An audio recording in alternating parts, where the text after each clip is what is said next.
going to talk about surviving in a bourbon barrel.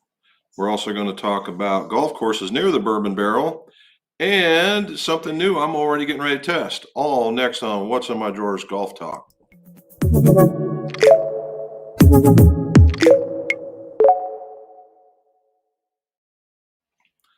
Welcome back to the Golf Shop. Jim McCleary here, and this is What's in My Drawers Golf Talk. Why? Because old golf club makers and golf club fitters are tremendous pack rats, and I'm no different. It's about what's in my drawers in my shop. And we talk about golf club repairs, golf club fittings, golf club reviews, all so your scores can go low.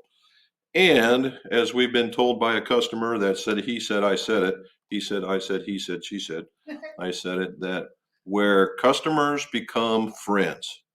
So you're going to see that as a tagline here going forward as well. All right, so numero uno, Happy New Year to everybody. Hopefully everybody made it through the holidays safe.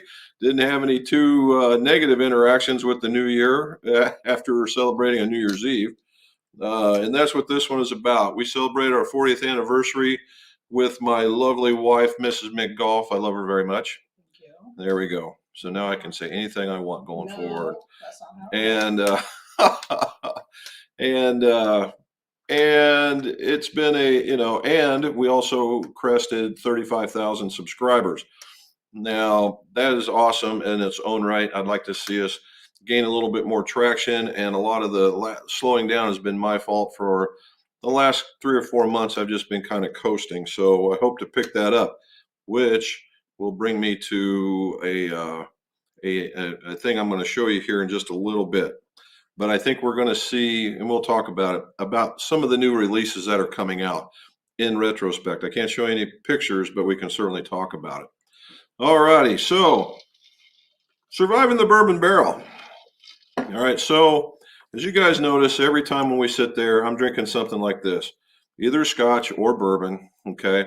And here as of late, it's been more bourbon because here in Southern Ohio, the bourbon is far, far, far more prevalent than scotch will ever become. And so as a thing, I was just trying it out. Well, it's not bad, and I don't condone drinking it all the time. This is my nightly thing, and it's not every night anyway, but good enough. So somebody tells me about the Bourbon Trail, and I'm like, oh, that's something new. And turns out it's only about 3 hours from the house. And it starts in Louisville and finds its way into the Lexington area, or near the Lexington area, certainly into Frankfurt. And several, if we would have had the book, that would have been cool. The tour book. Oh, the passport book? Yep. You're supposed to have it. I know, where's that? No, too far away. Thank you. Anyway, it has a, unless you want to go get it, but no, you don't have to go get it. It won't be done by the time I'm back. I know. Well, you could do Anyway, there's a passport book, or they call it a founder's tour book or whatever. It has all the distilleries that are on the Bourbon Trail. And what you do is you go visit, and they stamp your book with a date and time. And that's what and something's supposed to happen after. I haven't read it long enough to do it. Anyway, for the 40th, we figure we'll stay a couple of days down there and see what it's all about. So the first day, we go into Louisville and we visit the museum that's there. Very cool, by the way. And our very first stop. Now, what I'm going to give you is little snippets. They're only 1-minute videos, so don't panic. At least on the distilleries. When we get to the bourbon barrels, you'll see. But our first day was Michter's. Now, Michter's is an aged company, to be sure. And in the middle of downtown, they have a new building, of which next year, the product that they've been making in there should make it to the streets. So let's see what this one looks like.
Okay, so Michter's was that's a small, just a fraction of what they're putting out right now. And I'm not going to go into any great detail on these because if you have the interest, you really should just go. Just to say that in every one of these things, the differences that will separate these companies is history is number one. All right, that is history. Number two is the recipe for the corn, rye, wheat, or barley mixture. And then three is the process of which they get it from point A to point B, and then the storage and how they keep it stored. So they all have something different. In this particular one, it was basically storage using metal storage racks. All right, the second one went to, because they're two per day, so two per day. And the second one was Angel's Envy. Angel's Envy is a relatively new company, and they are only about 7 blocks, 8 blocks away. So, and just right down the street, there are a ton of these places on this area. And this is where we got to pour our own, as you're going to see Mrs. McGolf in action.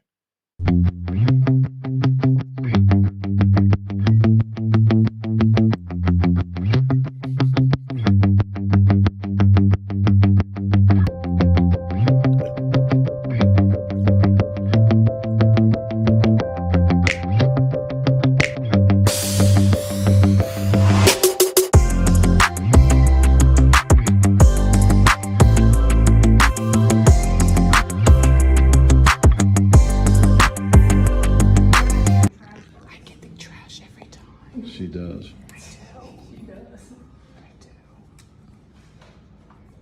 Look at that. Isn't that pretty?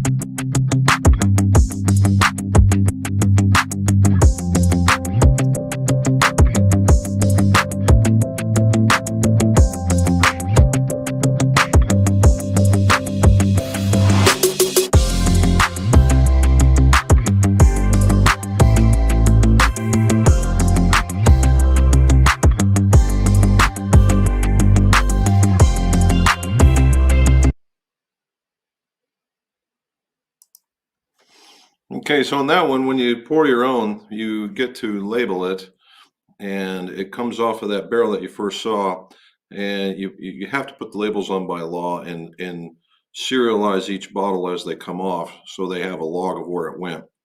Then you get to the cool part on this one is they give you those little angel wings as a decorative piece that goes on your bottle. So it's actually a pretty cool experience there. Particularly when you put the correct serial number on the bottle instead of the one that was your age. But outside of that, it was actually pretty cool. Next is we had to go find our place to live for the next day. I got to credit Mrs. McGolf quite a bit of this. She found these things, and it's a relatively new setup where these guys are just got started in 2023, I believe. They're fairly new. And they're from the Cincinnati area, at least one of them is. And I got to say, it was very, very comfortable, but I'll let you take a look.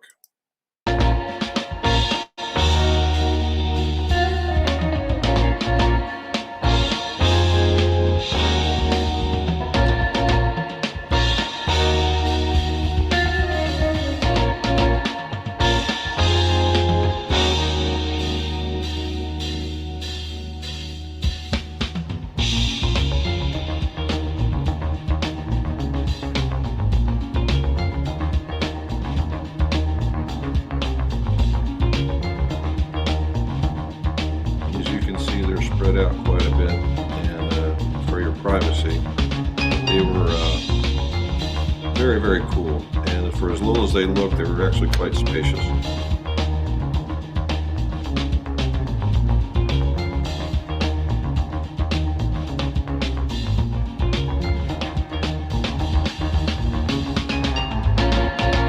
So here's a little community area where you have bonfires and hammocks.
All right, so hopefully that gave you a bit of a feel what was going on. Now, and I'm not being promoted by any of these things or any of these companies that we're talking about by any shape of the imagination, but I will say that staying in that barrel is quite unique. It's still brand new. You get in there and you get that it's that new car or new cabin feel. Everything worked fine. All the lights worked. Once we figured out the how the heat and air worked, it was pretty good. We got in there and it was smoking hot when we got in there, so we turned it off. And then as the temperatures came down, so did the temperature in the room, obviously. And then we figured out how to get the heat to right where we wanted it, and it worked out really, really well. And the bed, massively comfortable. I got to tell you, massively comfortable. So if you guys are down that area and you're looking for a getaway or something along that lines, I would say I highly recommend them. All righty, so day two, and where this is about 20 minutes from everywhere on the trail except for Buffalo Trace. But you get into Bardstown and places where we went to eat. Now, day two was pretty cool. We got to eat at a place called the Scout and Scholar. Definitely the best smash burger I've ever had in my life. All right, so the very first one we went to was Maker's Mark. Now, again, I'm not going to get into a lot of it, but Maker's Mark's campus is humongous. If you were interested in pictures and artwork and things like that, History. you could spend an entire day just taking all of that in and seeing all the different pieces of art, let alone the bourbon. So here we go with that one.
You done that before? Negative.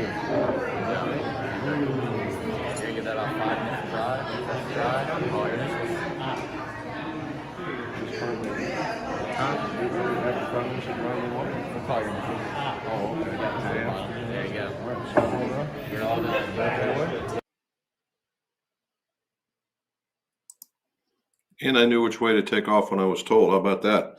So Maker's Mark was a really cool trip. The tour guide's nickname was Cornbread, and she was a heck of a treat. It was funny just to get through it. But again, one point of reference for Maker's Mark.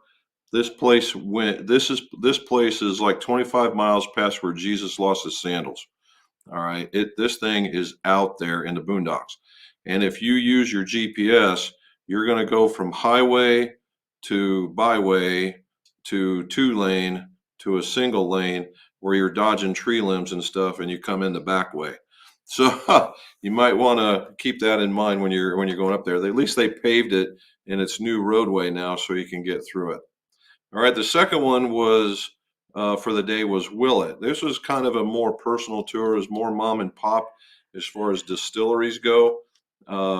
Really cool stuff. It really didn't have any inclinations or preconceived ideas going into this one, as all I saw was the first 1 or 2 bottles, and I really didn't see too much in it until we got through the tour. So let's see what this one has to hold.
All right, so the cool part about this one is in the middle of this, or 2/3 of the way down, you saw it look like a bag hanging from the rafters. Those are actually hams. So they were naturally curing hams in this ruck house where all the bourbon is at. And of course, the question comes up, so you're going to sell those? I said, no, what they do is they donate them to their doctors, because both the owners have had cancer scares, and they donate them to their doctors who have a charity to help against cancer. And they said the last time they sold a ham, it went for $5,000. Now, these aren't the little hams you get in the Kroger's or that little bitty store. These are the full-on monster hams. So there's a lot going on with that, but it was really cool that you could go up there and you could see them while they were in there. And so that was really cool. Now, in this particular one, we got there early, as we did in all of them, but we walked in there and said, hey, I'm an hour early. Just wondering if it's okay to look around. They said, hey, you want to take off now? We said, well, sure. So Robin came out and we jumped in this tour. And next thing you know, because they said they had plenty of room, and next thing you know, we're too heavy. Well, as we're checking out, buying our bourbon, which that's what this is. This is Bardstown. This is called Bardstown Bonded. Now, bonded means 100% exactly made in Kentucky bourbon, and you can only get it out of Kentucky. The bonded stuff. That's all that means. Anyway, we could hear them talking about, well, we're missing the two from their anniversary trip. And we turned around and said, well, that's probably us. And they said, oh, well, come with us. And they took us back into the tasting room, and they had an extra special bottle of Willet that was over 7 years old, and in a really cool black ceramic bottle. And we were able to take a small sip off of that one. So they are very, very nice. All right, last two. Hopefully not too bored on this one. Again, I'm not going into any of these too deep. I just wanted to show you where we went through. And the next one is Buffalo Trace. All right, from a bourbon standpoint, and I am not a connoisseur by any shape of the imagination, but by far and away, this one appears to be the most popular because of the variety of the line that they hold, from Buffalo Trace and Weller's and all the other ones. Okay. They're the ones that were on the other side of Frankfurt, or just on the outskirts of Frankfurt. And this thing is like going to Disneyland with this place. It was, and I've been describing it all day today, as you walk up in a sea of humanity. You won't see it, but probably the second screenshot, that we are a half an hour before the thing opens. And when you go to Disney or amusement parks and you've got to go back and forth and back and forth and back and forth in order to do that, we were in row 4. And these rows were easily 50 yards long.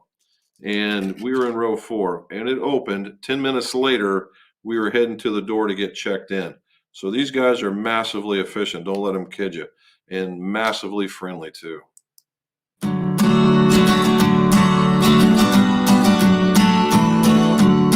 There's the sea of humanity right there.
Okay, so there was blends, and that was just the what we call the surface tour, where they just talk about the surface stuff. This place has a lot of history in that they're the longest continuous distiller in the nation, and that during Prohibition they were operating because you could get prescriptions for bourbon. Oh, my head hurts, my shoulder aches, my dog itches funny, that kind of stuff. And you could get that, and that's how they survived through that particular area. All those people that I put in there, they're the people that have these bourbons named after them. E.H. Taylor, Weller, Blanton, all these other ones that are going through there. They're all part of that history. And now the cool part about this is they have what's called allocated bottles, which means you can only go up there and purchase that particular model once every 90 days. And that's just to save some for everybody else, to actually help protect the people that are way out of town from the in-towners, because they could go there every day if they wanted to. And so it's a pretty good idea. And so we went in there, we ended up getting some Eagle Rare, which I'm told is very good. I've got 2 bottles now, and I have not opened them up yet. Obviously, it's only been a day. But through the tour, apparently they sold out. And at the end of the tour, the tour guide says, "Well, good news. What's that?" They ran out of Eagle Rare. And I said, "What's good about that?" And they said, "Well, they put in another bottle and it was Weller's." So we went back downstairs, got some Weller's, and got some more bourbon cream for Mrs. McGolf. So very friendly folks, super nice folks. And everybody knows exactly what they're doing there. Very well run operation. All right, the last one, and then we'll get into some golfing stuff, was Bardstown Bourbon. And this is Bardstown Bourbon, the company, not this particular product. And Bardstown is a newer company. In fact, they're probably the newest, that was started by a tech mogul, but the Gen Z of them all, but needed a guy that was 70 years old to help him get the business running as far as the process.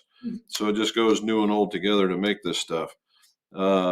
Definitely an interesting concept. It's very much more industrial than the other ones are more, have their hands in it and trial and error, where this one's more industrial and more, science based. So let's see this one.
Okay, so a lot of those pictures that we showed you were of barrels that probably won't see, the insides won't see the light of day for at least another 5 years. It's something that they were saying is that they're not going to release anything on their own that doesn't get to the 6-year mark, which is apparently the sweet spot of staying in the barrel. Now, that's a good thing in my opinion, because the longer it stays there, the more that it'll smooth out, my opinion. And so they've got a lot. So this year is the first year that they've had their own original. And they've got 3 kinds. And so, but they have a lot of collaboration type bottles and what they would call fusion bottles. And they tell you on the side what they put in there in percentages. All right, so there it is. So from the run of it, basically what I found is that most of the baseline stuff I did not like, only because I think it was the very first taste you take and it burns you out. And then the rest of them mellow out as they go further. I don't know if that's a good thing or a bad thing, but it is what it is. So hopefully you enjoyed that part of it. Again, I would certainly, if you wanted something unique, I would certainly say the stand in the Bourbon Barrel was definitely unique. It was very, very nice, very, very clean, very, very comfortable. The other part is that I will give you this bit of advice. If you're interested in doing these and going on tours, you want to do these things well in advance, at least a month in advance. Some of these places fill up very quickly, especially on the weekends, the Friday, Saturday, Sundays. You better get on it quick.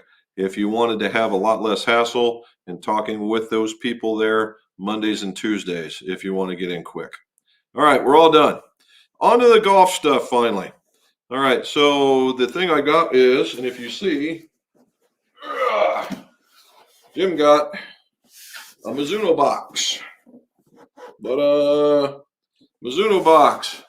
As we talked, the new models this year are going to be in the Mizuno Pro line. And they ought to say Mizuno Pro on them now, because that's where they went to. No more MPs, Mizuno Pro. And the lefty stuff, 241, 245. So yes, finally for lefties, the hollow body club is going to be available to lefties. I think that's a good idea. I think that's going to sell a lot of golf clubs. The 241 model is the blade. They gave me a 5-iron of all things. That's going to be tough to manage, but the other ones will be fine. And I got a high fly in here. So I don't know when the embargo date is, so I can't show you those. But what I can tell you is it's not a very far departure from the previous model. Just a little bit cleaner, maybe. And the fact that the 245 is versus the 243 or the 235. Is that 235? 225. That's what it is. 225 is left-handed, but the sole's a little cleaner, maybe just a hair narrower, and if all indications were there, it should be pretty soft. So we've got that. So we are getting very, very close to a lot of releases, right? The beginning of January, 15th is normally another good date. And normally when they say, oh, they're released, but they're probably not going to visit the doorsteps until February. So if you guys are looking for new sticks, take a deep breath, watch what's coming out, because Callaway's coming out with some stuff. You've already seen it on the internet. It's called the Paradigm Smoke. They're really making the Paradigm small and making the smoke big. A little bit more, there's a lot less going on the club as far as busyness would be concerned. But they moved a little bit of weight around. I think the Paradigm driver did very, very well this year, and they just tweaked that in order to make it a little bit better. Now, the thing that is going to be a real game changer for Callaway, in my opinion, is that the Callaway Smoke is going to be like the Paradigm, only it's going to be a cast product versus a forged product. Now, when we talk about this, it's not going to be a rapid departure from the Paradigm, in that what was forged was the face. Okay, it set into a soft steel body, but the face was forged. So now they're saying they're casting this thing. Now, experience would show is that most average golfers, even some better golfers, if you put them up next to each other, chances are you may not feel that. All right. However, it's going to be as strong. It's going to have a lot of the same characteristics. It's going to look a little bit easier to look at, I guess, than the blue and the gold that was on the Paradigm. I thought that was a very clean look. So anybody who wants to diss on the Paradigm look, I don't get it. I thought it was a clean look. This one looks a little bit more camouflage-ish, I would say, but a neat look nevertheless. And it's going to be significantly less expensive. And there's the big deal. So you're going to get all the performance characteristics with a lighter with a lighter price tag. And that's going to carry in the irons. I don't know what it's going to do in the hybrids just yet, or the fairway woods, I probably don't see that lightening up as much as because the technology is virtually going to be equal. But in the irons, it's going to be a pretty decent thing. In Wilson, the D9 forge is going to get replaced by a, what was that? A D9 forge is going to be replaced by a Dynapower forged. So we are calling it Dynaforged. and it looks to be, again, they've made a lot of the same characteristics, just a little bit more trimmed up is the way to say it. They're going to have, I think they're having another wedge, and they're going to push into the upper end of the putter market with some seriously milled, weight added type putters. And I was able to use a couple of them. And as far as when Dave, my rep, was here, and they're nice. They're very, very nice. So we'll see something from there.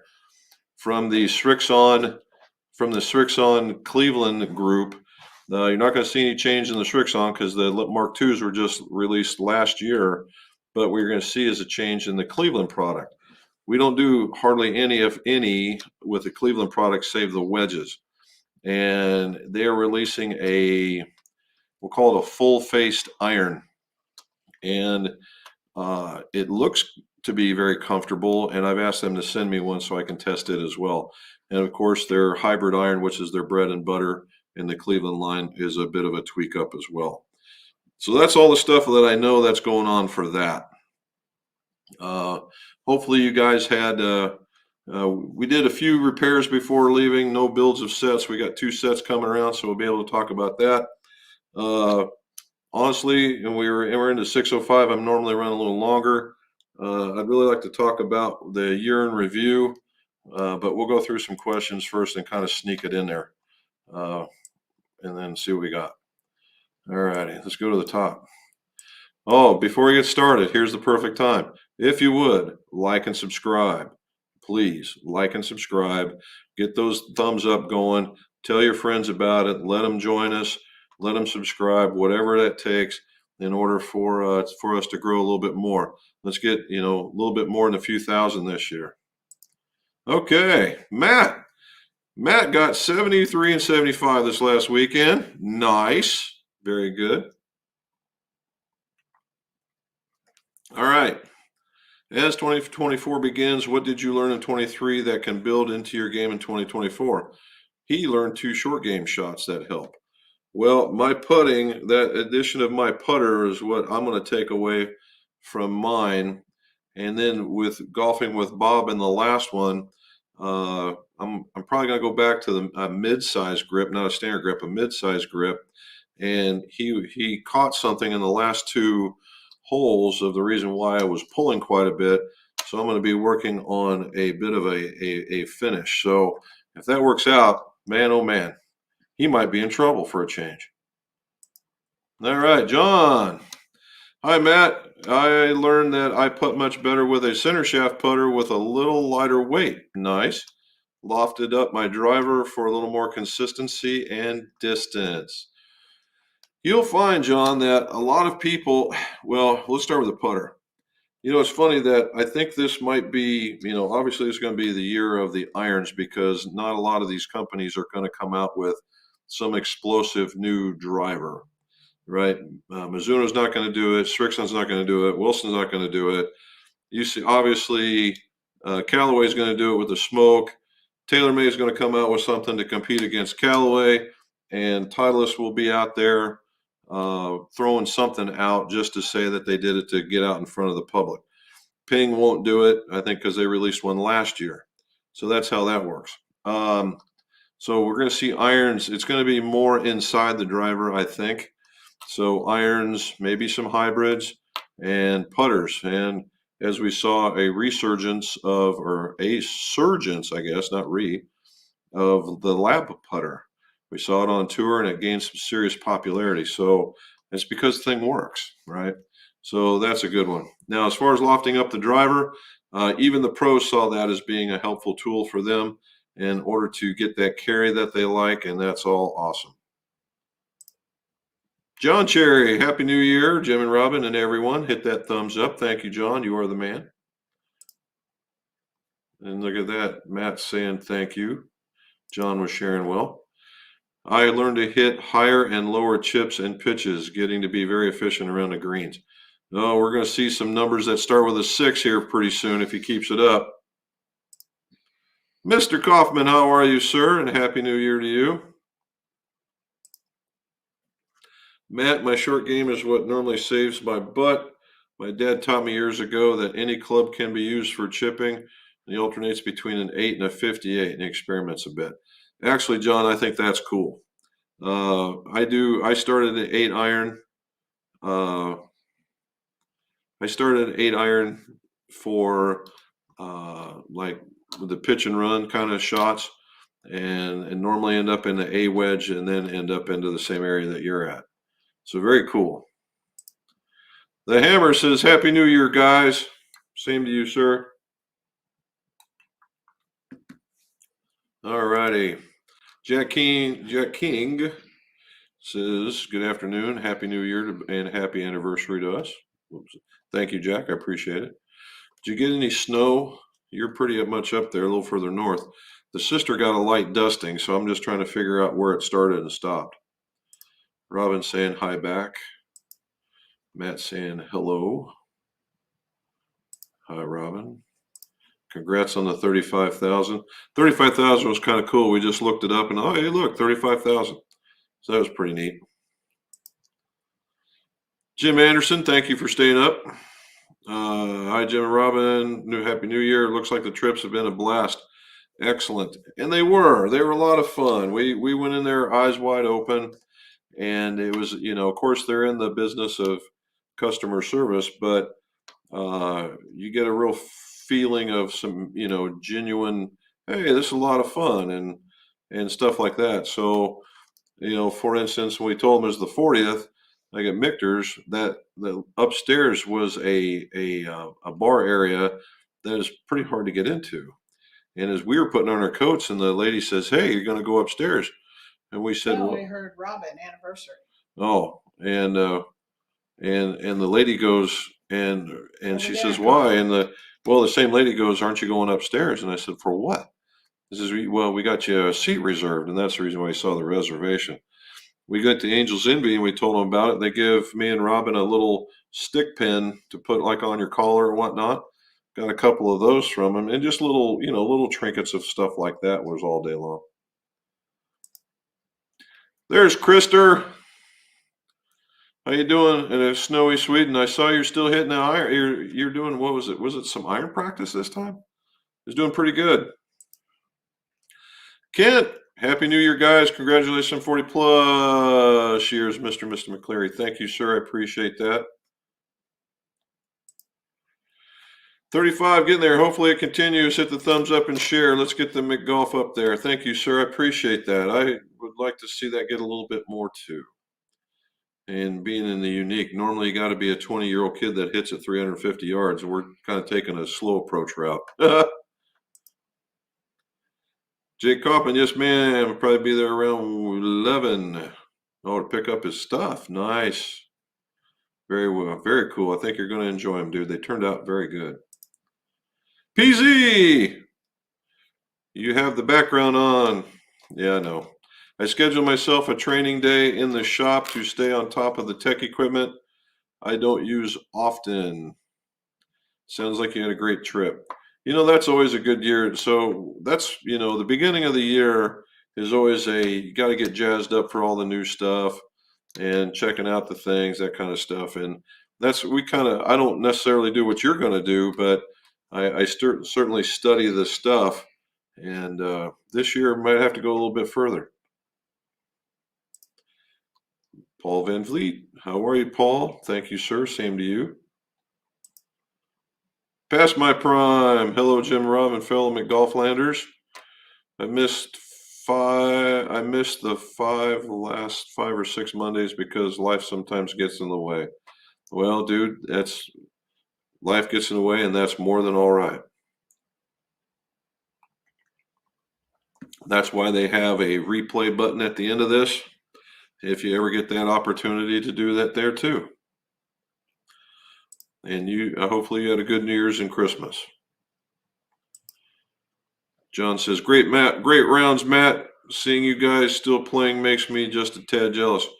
Well, John, you got to keep in mind that Matt plays in, 30, 40-degree weather. I'm not surprised he didn't have to remove a little snow. So Krister said he played his first 9 holes around on a TrackMan, shot a 34. Nice. Well done. And as I just said, he loves playing golf in 33 degrees. Can you imagine what that golf ball's got to feel like when he hits it at 33 degrees? It's got to be brutal. And then when you get into where it's warm, it's got to be a totally different game. And I've learned to love winter golf more than the spring and summer. Ugh. I'm still in summer shorts here at 33 degrees. But you're tough, Kent. You're in that area where you guys are tough over there, man.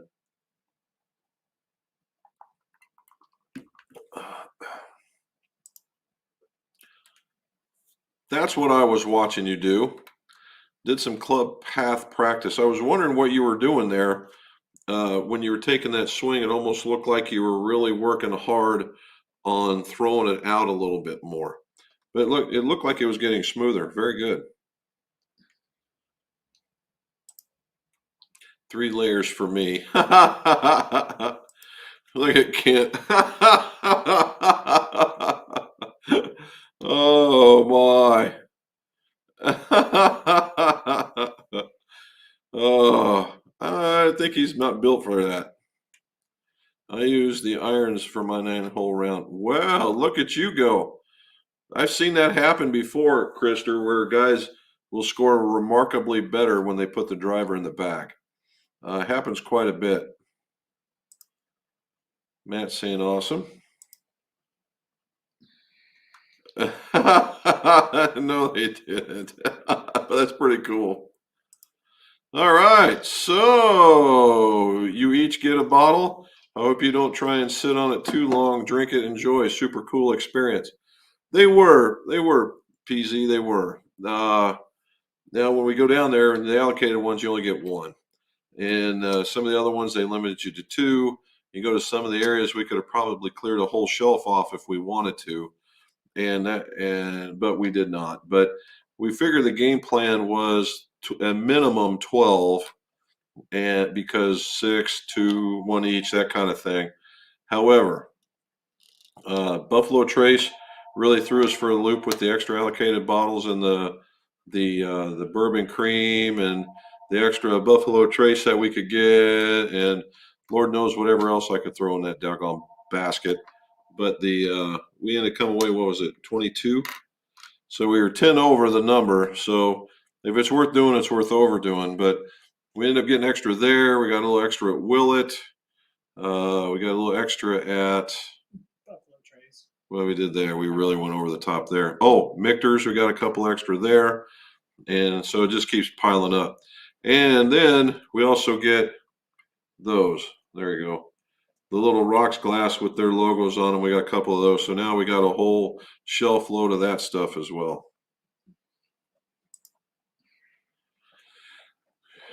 Yeah, that's the casts that's how they do it. It's the difference is in almost every instance, the places where they put them are 5 stories tall on average. And normally the first 2 stories or the first 2 lines are where their baseline models will come from, because at the top is very, very hot. And so the wood tends to release, and it doesn't cycle. And that's the idea of giving it its color, giving it its flavor, is when the barrel cycles from hot to cold. It tends to stay warmer up there. When you get down in the middle, they tend to cycle normal, and that's when you get your above average stuff. And then the last 2 in the bottom, it's super duper slow. They have to stay in there longer, and then that becomes the more expensive stuff because it's sitting on the shelf more.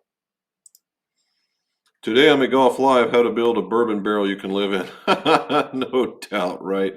We're kind of looking at the bourbon barrel to make a few decorative tables or opening to store the stuff because we need the room.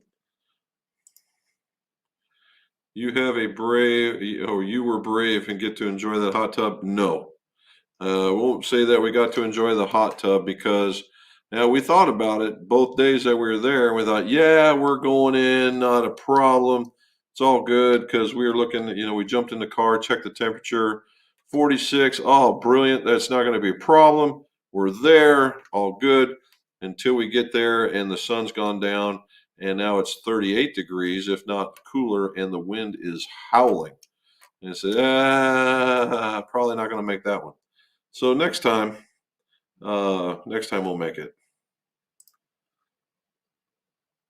I've been crazy enough to get in the hot tub. Well, we thought it wasn't that we didn't think about it. Now there was a occupant, two barrels up we saw him standing there, and he was sitting there, as you can see, was the head in the morning with all the steam rising up. That was kind of funny. I was almost going to right. I was. Right. This close. Tell me another one. All right. Hey, Robin, you guys look like an excellent anniversary day. Kudos to you guys. You probably deserve it. No, we really deserved it, buddy. But it gives us something to do. Now we have a place that we can go that is within striking distance and make one-day trips if we want to. So this was just to get a good feeler out there. At the end on our anniversary, we got to eat at what was called the Talbot Inn. You want to talk about a serious amount of history. It goes back to the stagecoach era. And there's tons. I won't bore you with the stories, but the stories in there are pretty impressive. And it was good food too. Almost, Kent.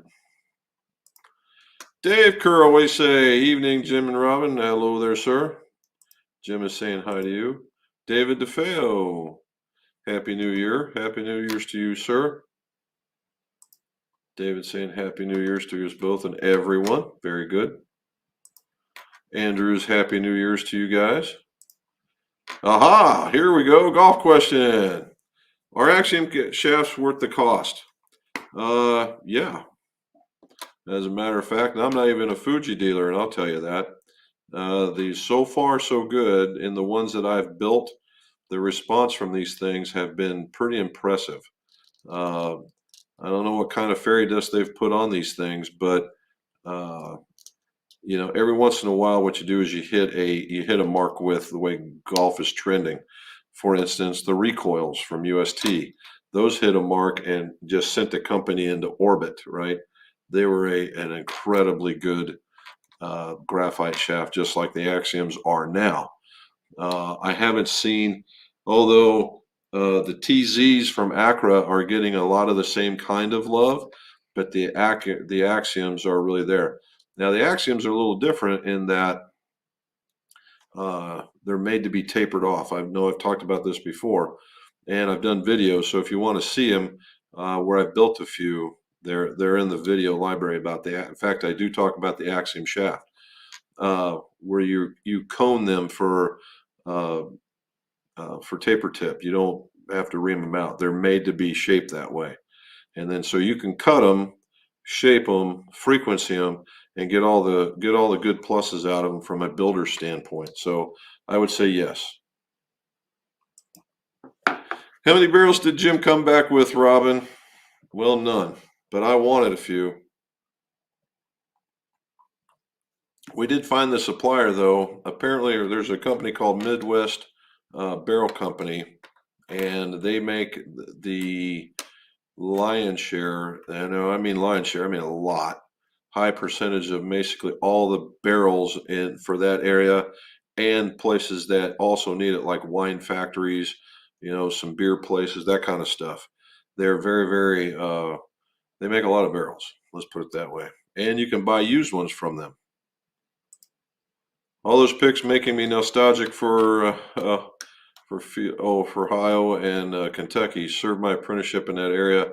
Miss the old buildings that were built with craftsmanship. Yeah, wooden pipes. Ooh, wow. That's a good one. Yeah. My mentor at work is from Bardstown. Well, you can tell him you got to see part of it. Bardstown is actually very cool. It's like a Hallmark movie. No, I'm not going to say that. You say Robin said it. No, I'm not even going to say it. The the Bardstown area, is the My Kentucky Home, the Talbot Inn, a lot of things there, a lot of history back, and it dates back into the 1700s. So if you're a history buff, that would be a place to go. And all these other the distilleries have a ton of history in them just to learn on their own. Bourbon genius, yeah. Oh, we figured it out. Rick and Frank are watching from that. Mhm. Dean Walker, what do you say, sir? I'm not a bourbon drinker, but the Bourbon Trail sounds like an interesting trip. I toured the Casa Bacardi distillery in Puerto Rico. That would be cool. I almost got on that one when I was there. It was very informative. Really enjoying the free drinks after. Oh, there you go. Do you have all the fully carbon? Do you have the all full and carbon TM driver? No, I do not, Andrew.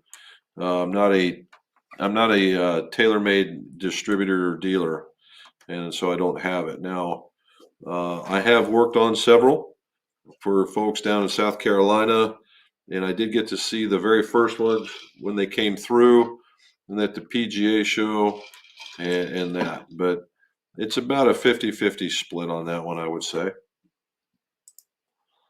What about the new staff models, Jim? They're all looking nice, especially the blades. Yes.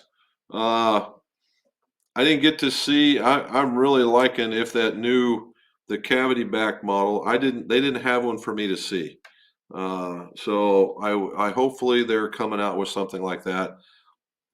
But because that one just I am nowhere near the player for these clubs. But because I'm a picker, the thinner sole works for me. So what I have to do is take these really what would be weak by today's standards, jack them up about a degree or two, and then I'm back to where I was. And I've done that. And I got to tell you, the players' cavities feel pretty doggone good. What'd Robin say? What did I say? She's not a bourbon taster, but she enjoyed the tasting. We have some clubs for you. Shoot you an email. Well, look at that. All right. John, what's he saying? I have a Maltby shaft deflection board. Can't explain the cost. Oh, can't explain the cost of frequency. Yes. I started off with a deflection board, John.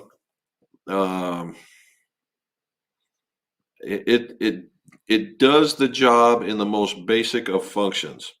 All right. What you talk about, what you get off into is a tangent on what's called strain gauges and how to measure the strain in a golf shaft versus the frequency. And that's always been kind of the battle between golf club manufacturers or golf shaft manufacturers, is that we measure frequency, and you have to know the profile of it to know how it's going to respond in the frequency relationship. So if you get two models that are considered to be stiff, and one is very butt stiff and the other one's very butt soft, they'll have two significantly different frequencies. That's because they're supposed to. All right. And that because of the way that it's measured, much like how they used to measure core with the air gun on a golf ball versus contact time. Okay. Just different ways of getting the same spot. But you had to know what you're dealing with. Now, from the deflection board, and here's one, and I don't know where you could find it, but if you start looking up not a homemade one, not a deflection board, but a homemade, look up, I think it's called homemade shaft analyzer or homemade shaft strain gauge. And what it is, it's a blueprint. They sell you a blueprint and you put it together on yourself. And there's a lot of articulation going on. But what you do is you take that same idea of the deflection board. Hopefully you're using the 7-pound weight, and you go down there. But what now it's doing is it'll strain you at the butt, and you move it around and it strains it in the middle, and you move it around and strains it at the tip. So now instead of just having the one curve on the graph paper that you'll have readings that you can write down in like an Excel spreadsheet. And then once you have that, you can tell which ones are consistent and which ones are not. And then you can trim to that particular, you can trim to that. But by far and away, the bin profile is archaic, but it gets you to where you want to go if you're trying to build for consistency. Now, for all those of you guys don't know what I'm talking about, a deflection board and a multi-deflection board is about what is it, John? About 18-inch tall and about a 3 to, well, it's got to hold on. So it's about a 4-foot board. And at one end, there's a piece of square channel that the butt of the shaft fits into. And this thing tilts just ever so slightly. And the shaft goes all the way out to the other end. And behind it, there's a sheet of graph paper. What you do is you hang a 7-pound weight on this thing, which there's the drawback, John. So if you get these shafts, these 50-gram, 40-gram, and sometimes 60-gram shafts, and you go to do this, you'll break the club. All right. But anyway, the normal shafts, you would hang it, and the shaft is obviously going to bend. And what you do is you would take a line, and you would draw this line that was the top of the shaft, and you would mark over the side 3-iron. Put the next one in, 4-iron, 5-iron. And this, if you're doing it right, you're going to see this very similar curve, okay? Very similar curve. It's just going to be a little shorter. And that way you know if you're doing something. If something was very stiff, it would be up high. If it was very low, it would be down low. Yes, I've worked with them. And the strain gauge I was getting ready to go there, but the frequency machines came out. Life got easier, and that's where we're at. All righty, what do you think about the MMT 80 shafts? Is it true stiff? Bobby, I think they probably play a little bit more stout than stiff, but they're not bad. Okay, to say something is a true stiff in a shaft, that's kind of all on the opinion of the person holding the golf club. And there will be a lot of golf shaft manufacturers out there that there is no standard, so my stiff is just as good as anybody else's. All right. So again, the MMT is kind of in line with the Axiom, just a different methodology of making the shaft. There's definitely two methods to making these shafts. Now the MMT to me, it appears thinner. Right, it appears thinner. It's not. It just appears thinner. I don't know what. If there's something in the design, I get it. And I've seen a lot of people have very good luck with the MMT. And if you were considering, in all these in that same category would be MMT, Axiom, and the TZ from Acura. They're all in that same network of styles where they play probably a little stiffer than advertised because the butt section is a little stiffer. And then it's all dependent on how they softened it up as they went down. What are your thoughts about puring irons and woods? Oh, here we go. All right, hold on. Okay. I'm going to get yelled at about this one. I think there's something to it. All right. Is it a cure-all, end-all for golf club making? The answer to that is no, it is not. Talk about pure and flow. Well, puring, but so puring is the computerized or digital version of flow or spine and flow. All right, and so they both can go. They're both pretty much the same thing. Again, puring is done with a machine, right, and it leaves a little line for you to assemble it on. Now, depending on the person running the machine, I have seen where the thing has been out 90 degrees.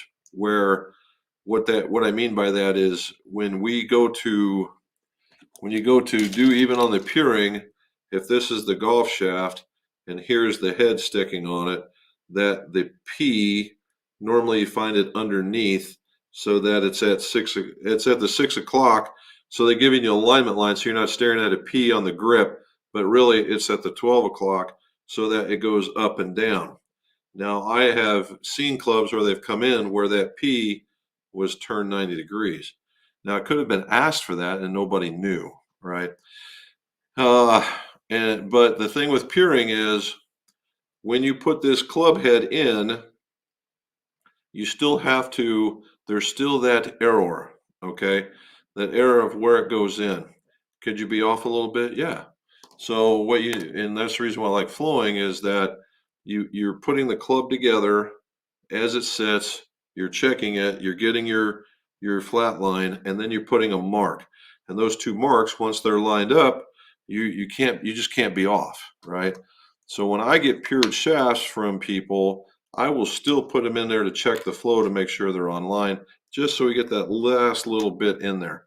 Do I think it? I think it's again, 50-50. I get guys that wouldn't know it if you hit them in the head with it, and there's other guys that won't play a golf club without doing it.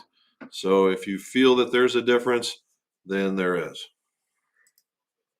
No jailbreak in the new Callaway gym. That's all about then. So much made of jailbreak when they first released them. I don't know if they're calling it jailbreak, but there's something still behind it. But I don't know if they're going to call it jailbreak. There's Timmy. How you doing, buddy? Swings ping coming out with a max 10. I do not know. What I've been told by the other reps that come to see me, the answer to that was no. But they're not the reps for ping, so take it for all it's worth.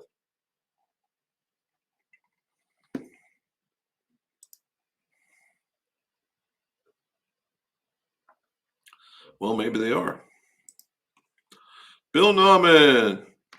Just received the perfect putting mat for Christmas. I'm going to return it because I can't get it to lay flat. Thinking about getting a birdie mat. Do you know anything about them? The only thing I know about them, the birdie ball mat, is that Golf Spy liked them, Bill. That's all I know about them. That the guys liked that it rolled pretty true, and that they liked it. That's as much as information as I can give it to you. Now I saw it. I'm not a fan of the color, but it shouldn't stop you from putting well. I'm just surprised that the perfect mat won't lay flat for you. That's unfortunate. Saw Trevino sporting the Lab Dual Force 2.1 and was doing very well with it. That branding iron freaking club, man, that thing is a monster. And of course we had him on here a few episodes ago, and he and I talked, and he asked me about that one. He says, "What do you think?" I said, "I can't know." And I told him why. He said, "Well, number one, it looks like a branding iron." And I said, "But two, that more importantly so, if the thing looked like it was springing legs and getting ready to attack me, if it made putts, I'd be fine with it. But it had this, because it's an aluminum putter, it had this ting, and that just absolutely annoyed me when I had some guys that had them and I was playing with them. It putted well, but that, sound is a real thing. And I just told him, I said it was just too tingy. And I think they know. Wayne Nething. Hey, happy anniversary. Him and his wife just had their 50th. It's a long time. Wow, well done, buddy. Congrats. I've been working on the Paradigm Triple Diamond and can't hit the center as we talked about. Possibly some ideas for other options tomorrow. Okie dokie. So I'm not gonna be available. The roll it the wrong way, Bill. Leave it and then lay out, and they flatten out eventually. There you go. Good idea. I've replayed about half of the Monday programs and missed all the Teach the Teacher. Good stuff. Yeah, that was fun. Matt and I spent a whole day taking apart and putting back together. It was a real learning experience for both of us. It's been ages since I've had to do any teaching, and Matt made it very easy for both of us. Sorry late, everyone. Happy New Year. No problem, Dan. Good. Thank you so very much. Michael Moody, how are you, sir? And Happy New Year to you. Well, Dan's got the birdie mat, and he loves it.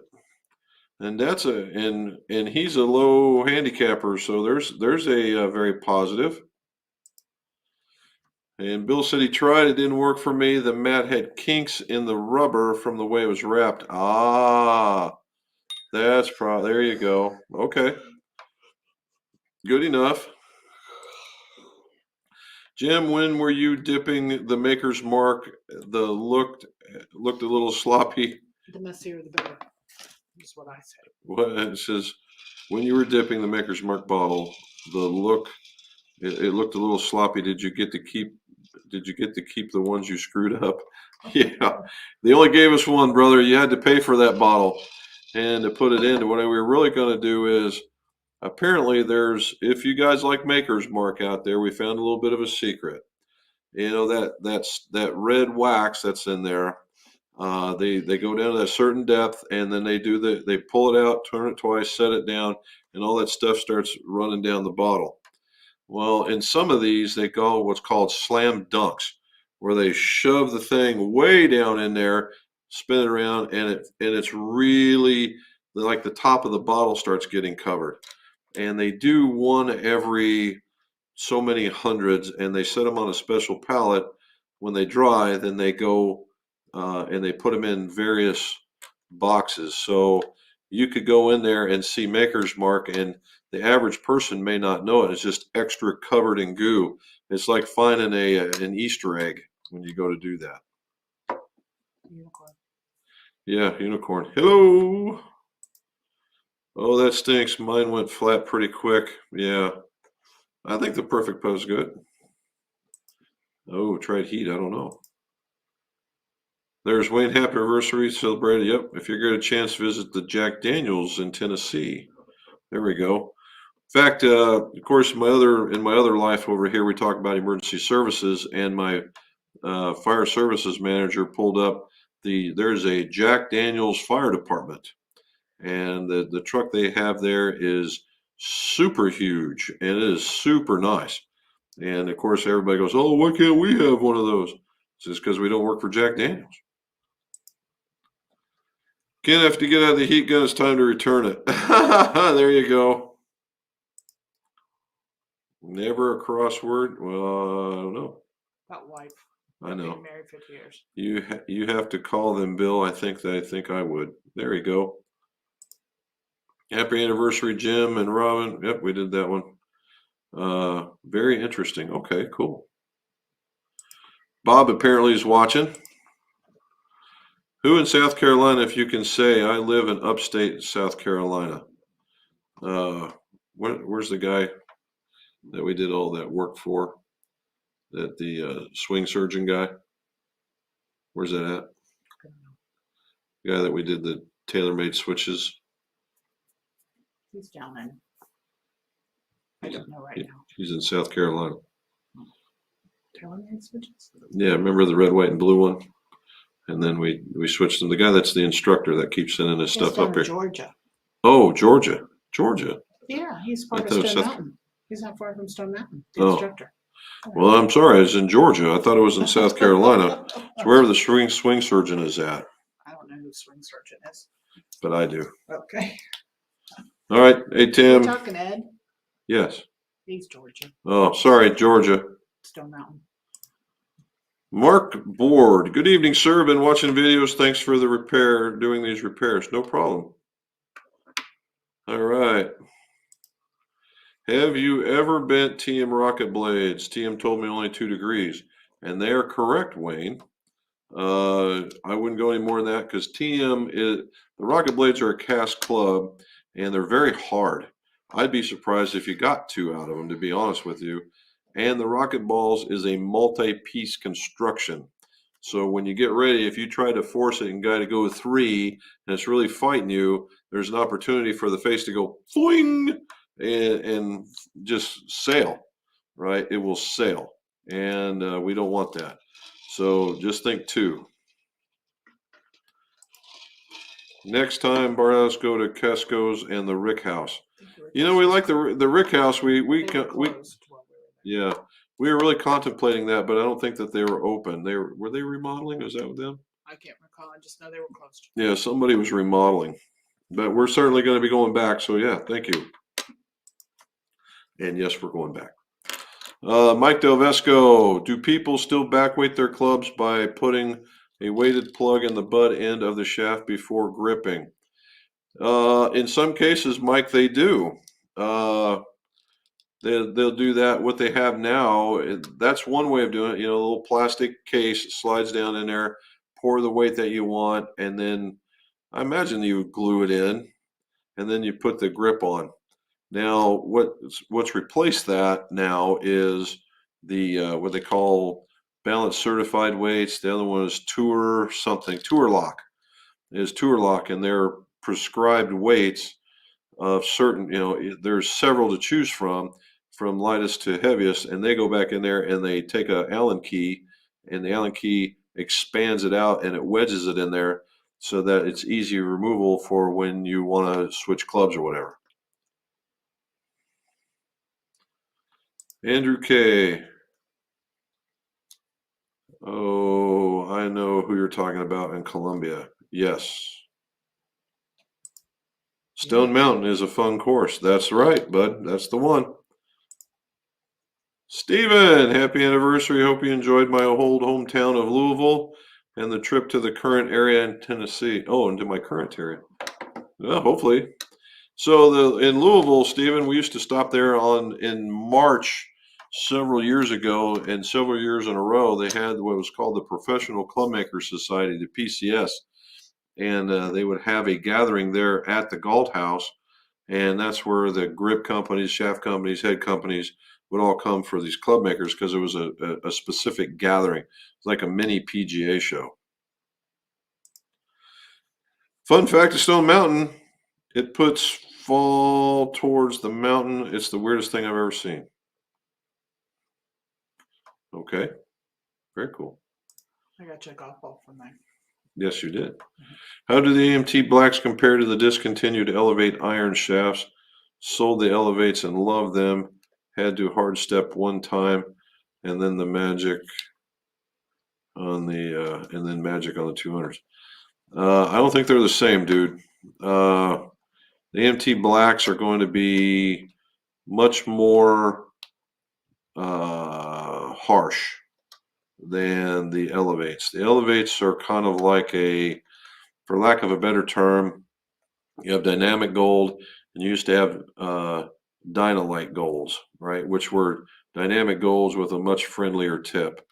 The Elevates are a more modern version of that, and that's the reason why everybody likes them, because it's a great design. The AMTs are more like a heavy duty version of the DGs. That's where I would get with it. Swing Surgeon Don Trahan, wherever that is.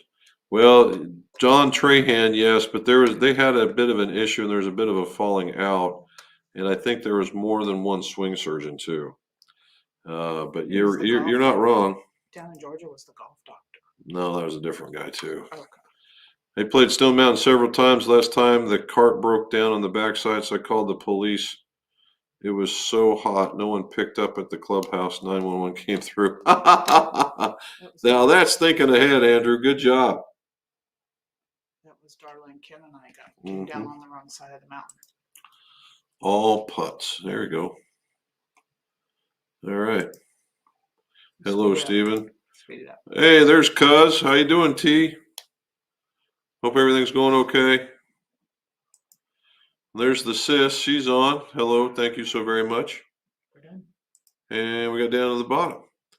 And we're only 20 minutes over this time. Not too bad. So, okay, guys. So here we are. The watches will be back on Monday next week, not Tuesday, unless we have some sort of gotta have it. As I'm told, for those of us in the U.S., that's the college football championship, but it doesn't start till later, so don't be afraid to stay on. And hopefully we'll have some more stuff for you. I'm trying to do the year in review thing, and we'll have to really concentrate on that tomorrow. As always, guys, I appreciate it from all over the world yet again. It has been absolute fun. No, there's no doubt in my mind. And hopefully you like what we talked about today. don't forget, if you like that kind of stuff, you can go visit, do the research and go see them. And as we see, there's lots of reviews coming our way.